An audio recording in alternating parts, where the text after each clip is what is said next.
Talks international editor, with an exclusive, as you would have seen revealed on Kevin O'Sullivan's show last night, about, the lap of luxury that some illegal migrants are getting to live in, way beyond the incomes of many ordinary Brits. A very good morning to you, Isabel. Good morning, Julia. Well, I have long wrestled with how do we get inside a migrant hotel without breaking the law or doing anything really unethical, because to date, until we brought this exclusive, nobody has ever managed to film extensively what life is like behind closed doors. And the government goes to great lengths to ensure that ordinary taxpayers and people who are actually paying for the lifestyles of these asylum seekers never actually get to see what goes on.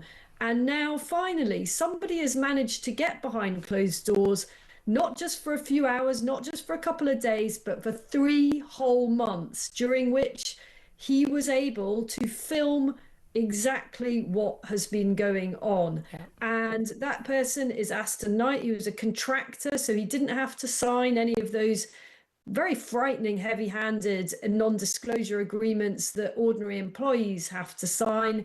And he really has lifted the lid on what an extraordinary operation it is to provide everything that these migrants are deemed to require. What struck me, it's hard to know quite where to begin with all this footage, but I think it's the sheer scale of it that struck me. The endless agencies, public agencies coming in and out of that hotel, providing everything that the rest of us have to pay and wait for. And again, we've heard a lot about, the access to GPs, to free dentistry. A lot of people would, just love to know if their local dentist would ever actually have an opening on their list for them and their children. The food, and we've got some footage there in terms of, they're getting food, lunch, breakfast, lunch, dinner. Again, they're in a nice hotel. Now, I remember a few years ago when we was exposed that the people were living in 4-star hotels, having arrived on these dinghies, and the Tories said no, people, at least it's going to be, a down market hotel. This is a nice looking hotel. We've got the footage on the screen right now. This is the sort of hotel a lot of people might look at like, go there for an anniversary weekend or something. I mean, it's a genuinely really nice looking hotel. I think it's a 16th century place originally. I mean, this looks lovely. Look at the footage we've got, the 4-poster beds. Actual 4-poster beds, no exaggeration there. And one of the things that struck me again about what was filmed is the contrast between what the migrants are given and the staff accommodation, which the person who took all this footage, Aston Knight, described as not much better than a prison cell. And again, he's provided the video footage, the evidence of that. And staff are kept in very, very barren little rooms with no Wi-Fi, no television, none of the luxuries that the migrants have. By the way, as well as the mobile phones that migrants are issued with, they keep the landlines on in the hotel, and they're spending half the time making international calls. I mean I can't believe this stuff. I don't know anyone who can afford to make an international call on the landline. But this thing, I never understand why are they needing mobile phones? We constantly got footage of people arriving on dinghies with their mobile phones. They're taking photos and videos while they're on those boats, for goodness sake. I mean, again, it is just extraordinary that you can understand why someone might need a mobile phone in that scenario, but there are lots of people homeless on the street who might need a mobile phone, or former veterans might need a mobile phone. I mean, there are lots of people looking for a job might need a mobile phone, but we don't hand them out willy-nilly to them. Well, we're handing out an awful lot more. There was footage of migrants being provided with musical entertainment and music lessons.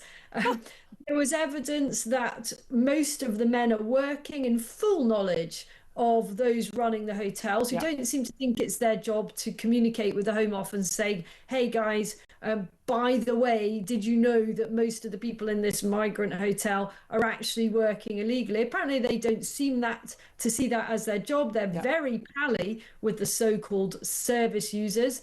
Staff and so-called service users worship together in the conference room that has been turned into a mosque. Look, all of this from top to bottom is completely and utterly bonkers.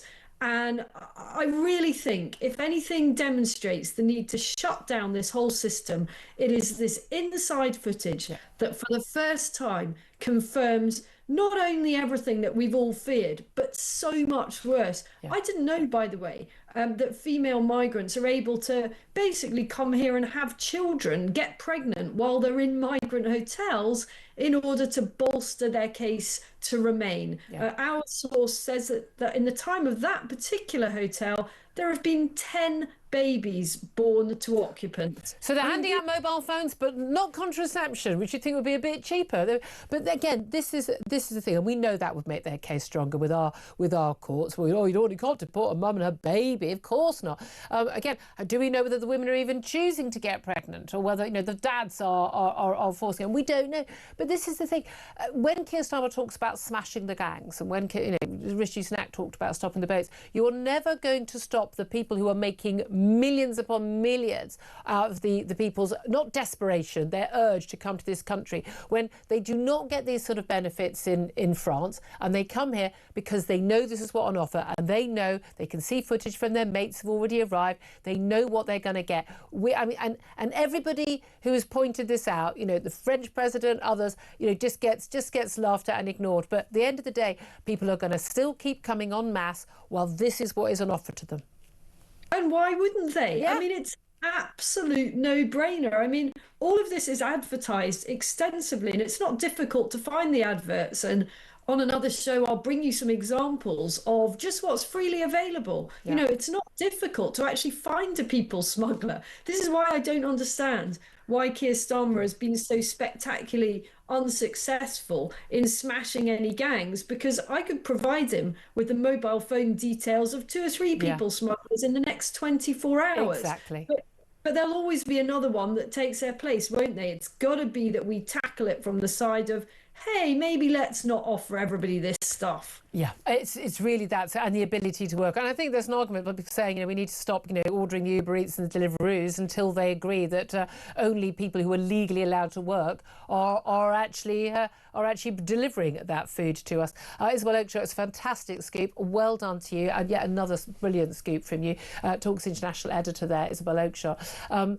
Tom Slater, watching that, I mean, again, often we hear about, the living a life of luxury, and you're thinking, really, that looks like a genuinely really nice hotel that most people in Britain who are struggling to pay their bills would not be able to afford, and yet people who are arriving here illegally living like that. No, I don't want people being, in an underground prison cell. I mean, we have to have some humanity, but I'm definitely of the view, we are talking about people need to be in camps now, not in nice accommodation, because we're not going to dissuade people otherwise. And the problem is, the reason that we're having to have this discussion about, okay, we're going to close the hotels, so where they're going to go now? Are we going to be revisiting the RAF bases? Are they going to try and sort that out? Barges, whatever. It's because they haven't been able to control the border. All these problems are downstream from not being able to control the border. And you can't control the border when people want to come here because they're going to get. And if you want an asylum scheme, do it properly, do it in a way that people support, and manage it. None of this free for all. Absolutely. Well,